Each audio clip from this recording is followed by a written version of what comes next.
O senhor mexeria no Bolsa Família? Lógico, tem que mexer. Um país, Como? uma região Nordeste que tem 40% dos domicílios no Bolsa Família é claramente um lugar que está doente.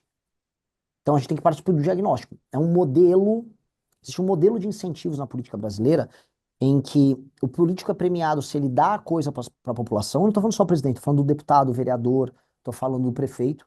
E não aumenta, não tem compromisso com o aumento da atividade econômica e tampouco com a consecução de políticas públicas que melhorem a formação daquele capital humano dessas cidades. Por exemplo, a educação nos lugares mais pobres vai muito mal, saneamento básico vai muito mal, infraestrutura péssimo, atividade econômica nula. Mas se você der um Bolsa Família e empregar alguém dessa família, dessa pessoa na prefeitura, você vai girando o ciclo, que é o ciclo que a gente está vivendo há muitos anos. E é um ciclo que pode até ter, o PT pode ter criado isso no primeiro mandato do Lula, mas quem turbinou agora foi o Centrão. E o Centrão transformou isso num modo político que é insustentável. Então, nós temos que tirar fraudes do Bolsa Família, assim como do BPC.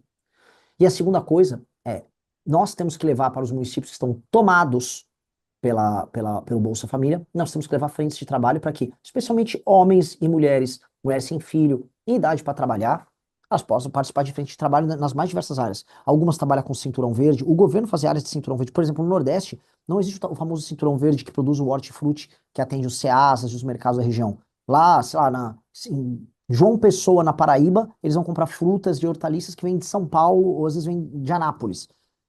Vamos então ser um governo cinturão verde, trabalhando com o cenário, com as prefeituras, obras de recapeamento, obras urbanas, vamos chamar essa população para participar disso.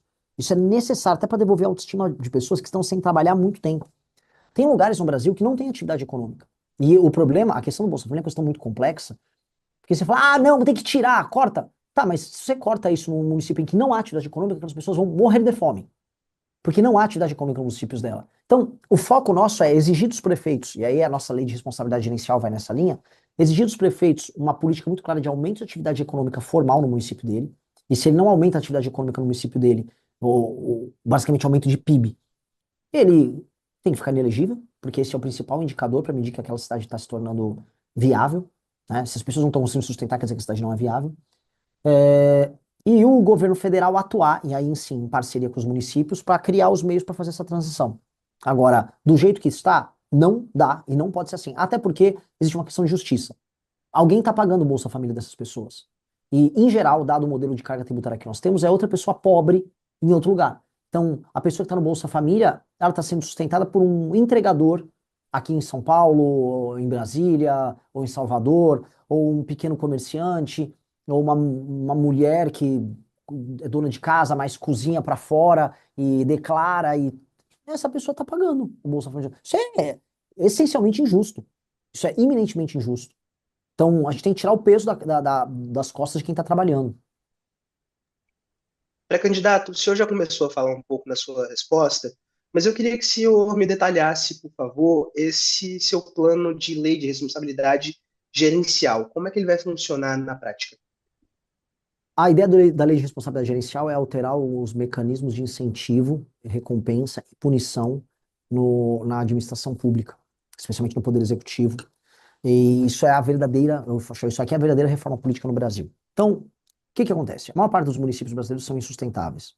Eles não arrecadam os próprios recursos, vivem do recurso do Fundo de Participação dos Municípios. E eles não têm compromissos com indicadores de desempenho em nenhuma área. Eu vou dar um exemplo. Um prefeito pode começar o mandato dele, terminar o mandato dele indo mal no Saeb e Deb, que o eleitor não liga. E essa é uma verdade sobre o eleitor. O eleitor não liga. Ele pode não aumentar a cobertura de água e esgotos no município dele, e ele pode ser reeleito. Ele pode ter uma fila nas UBSs, ou nem construir uma UBS, ou botar um apaniguado para trabalhar lá na UBS, e ninguém liga. A taxa de reeleição nos municípios mais pobres é extremamente alta. Então, como é que pode um município que não apresenta, vamos dizer, métricas de desempenho favoráveis, apresentar uma alta taxa de reeleição dos prefeitos? É porque são os lugares onde há a compra de voto no Brasil. Isso precisa ser entendido dessa maneira. A compra de voto, a política de cooptação, o uso da máquina da prefeitura para cooptar as pessoas, e as pessoas são muito pobres, né? Então, como elas dependem do Estado, nesses municípios, Isso gera um sistema de incentivo para que políticos ruins cresçam, porque são políticos baseados na cooptação do eleitor.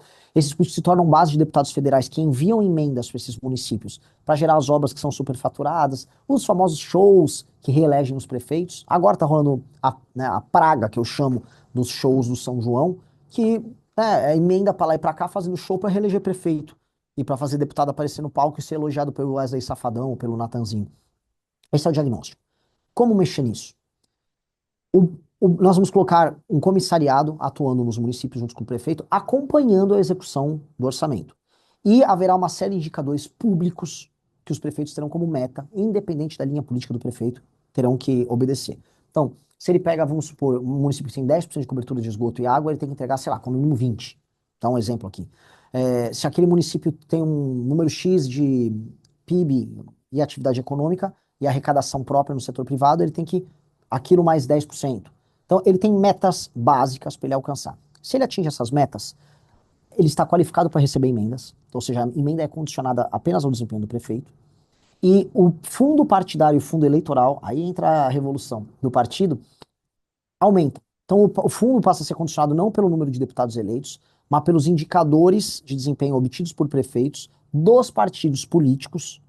E aí você multiplica o número de municípios pelo número de pontos obtido pelo prefeito, ponderado pelo tamanho da cidade, e aí você tem o fundo partidário e o fundo eleitoral para os partidos. O critério passa a ser um critério de desempenho.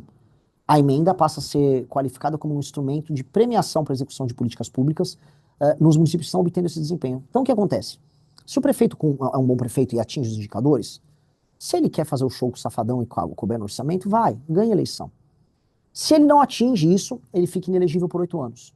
E aí a oligarquia política local ela passa a ser substituída. Com esses mecanismos, a gente racionaliza a administração pública no sentido de executar a coisa pública. Porque não existe compromisso do prefeito hoje no Brasil, ou dos deputados, em última instância, que mandam as emendas, em executar boas políticas públicas. Não existe. Não existe sequer incentivo do eleitor, porque o eleitor não vota nele por conta disso. O leitor sequer sabe avaliar. Então, essa é uma maneira de fazer com que o prefeito trabalhe com metas óbvias e entregue resultados óbvios.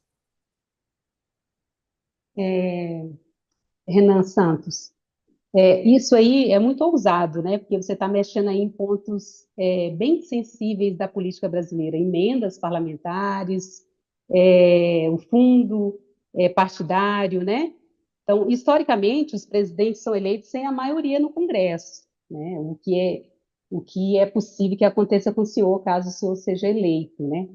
E o senhor tem se apresentado como antissistema, né? Então, assim, para aprovar coisas tão ousadas como o senhor pretende, o senhor vai ser obrigado a compor com alguns grupos, né? Vai ter que fazer alianças aí. De que forma o senhor pretende trabalhar nessas articulações?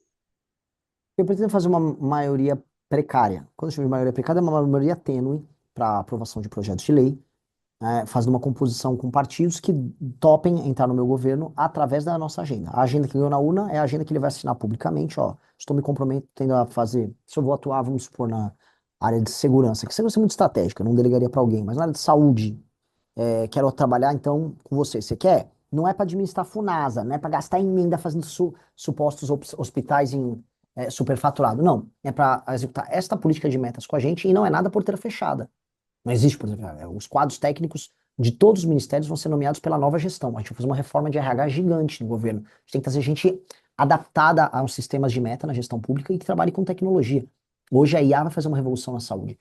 Ah, o partido se comprometeu, quer colocar um gestor para participar do ministério conosco, para executar essas políticas políticas que ganharam a eleição? Bem-vindo, bem-vindo. Então eu quero ter uma maioria tênue para fazer projetos de lei, e para PECs que serão necessárias, aí o governo federal tem que entrar por convencimento para formar a maioria geral.